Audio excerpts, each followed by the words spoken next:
Did you know that in ancient Rome, it was illegal for women to cry at funerals? Seriously?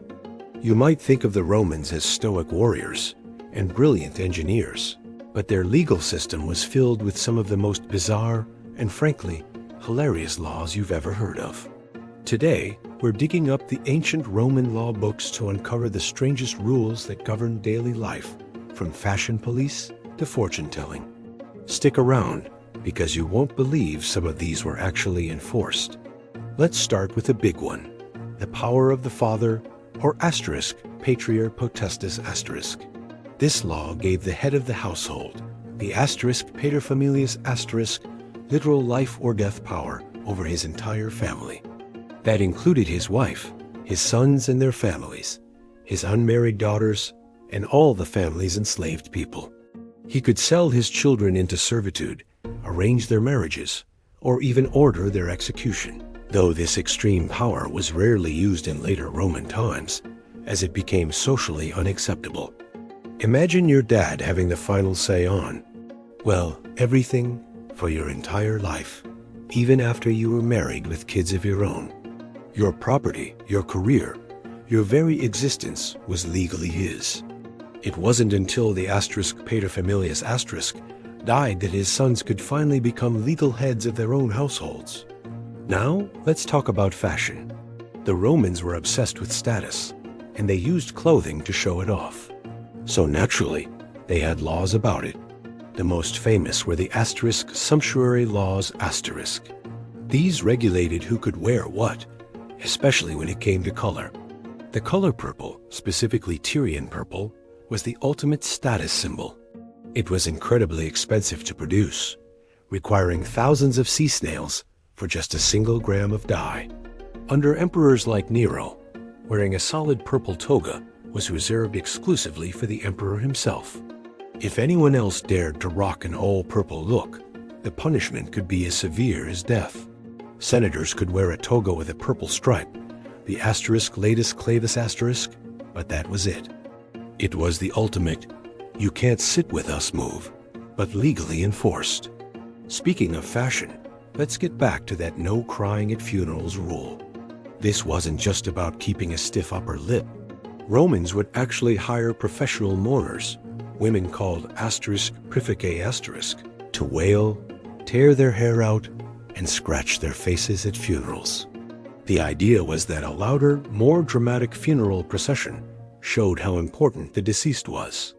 But it got completely out of hand.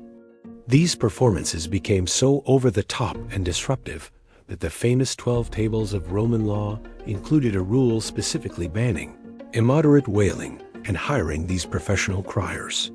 They wanted funerals to be a bit more dignified, and let's be honest, probably a lot less expensive for the grieving family. Rome was a city filled with superstitions, so it's no surprise they had laws about magic. But one law from the 12 tables is particularly strange. It made it illegal to use a magic spell to transfer someone else's crops to your own field. Think about that for a second. They were so concerned about magical crop stealing that they wrote a specific law against it. This tells you two things. First, that many Romans genuinely believed this was possible, and second, that agriculture was so vital to their society that they needed to protect it from threats, both real and supernatural. If you were caught trying to magically yoink your neighbor's wheat, you could face serious consequences. Now for a law that sounds surprisingly modern, a kind of ancient restraining order. If your neighbor's tree had branches hanging over your property, you had the right to trim them. But here is the weird part.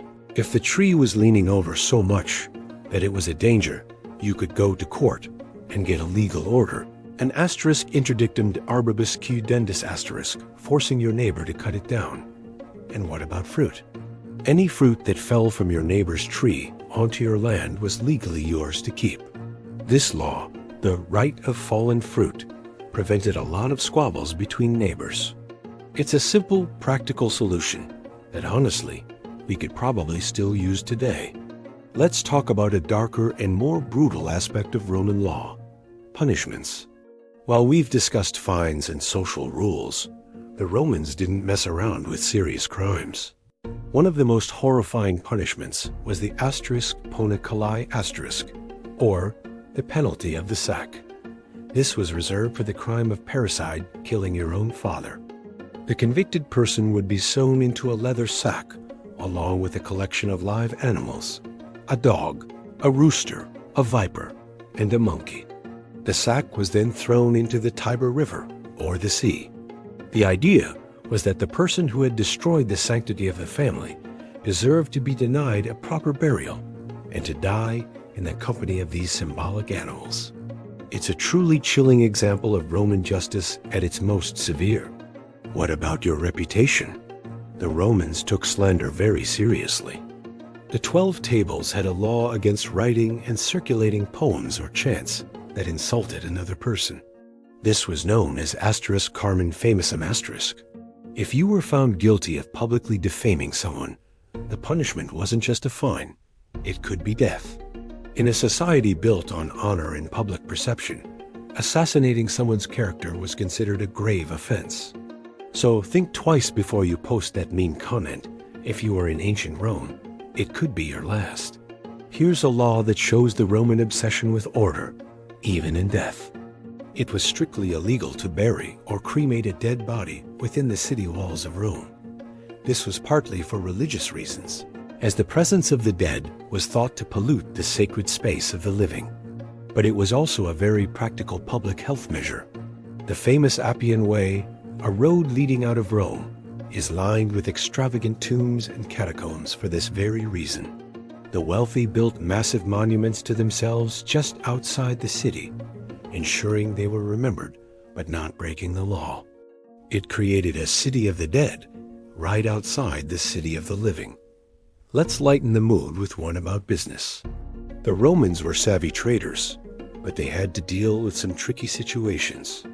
One law stated that if you sold an enslaved person, you had to declare any defects they might have. This included things like being prone to running away, having a specific disease, or even having tried to take their own life. If the seller failed to disclose these issues on a placard hung around the person's neck, the buyer could sue to nullify the sale within 6 months. It's a grim look into the commodification of human beings, but it's also a fascinating early example of a lemon law and truth in advertising. Finally, let's circle back to women's rights, or the lack thereof. A Roman woman was legally considered a child her entire life. She was always under the guardianship of a man first, her father, and then her husband or another male relative after her father's death. This guardian, or *tutor*, had to approve any major legal or financial action she took, like selling land or writing a will.